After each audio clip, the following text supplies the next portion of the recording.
fixing this continent. This thing of you guys moving from one country to the other, it's no longer working. We don't want this as African people anymore.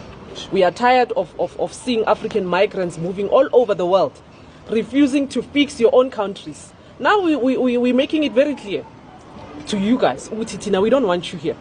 We want you to fix your countries. Look at my face, like I could have killed a lot of people. Now I'm sure that many of you have seen this video about a Ghanaian man being criticized for living in South Africa.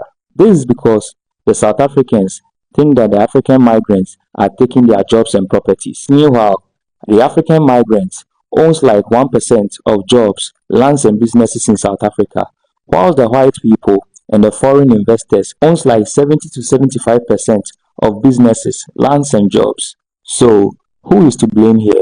The South Africans have started a xenophobic attack on the African migrants, beating them up and down, whether you have legal papers or not, and their goal is to sack all African migrants from South Africa.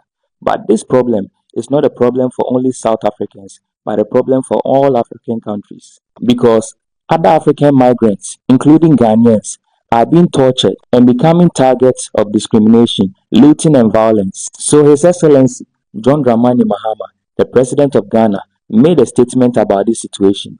I think that the young people of South Africa do not know what happened before they gained their freedom. The whole of this continent stood behind South Africa.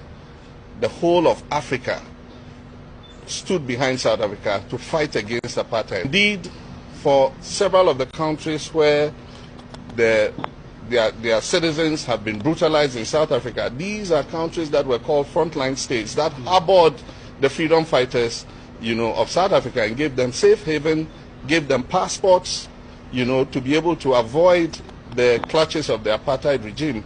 And even Nigeria, even though not a neighbor of South Africa, was considered a frontline state because of the economic contribution that Nigeria did to the ANC to be able to liberate South Africa from apartheid.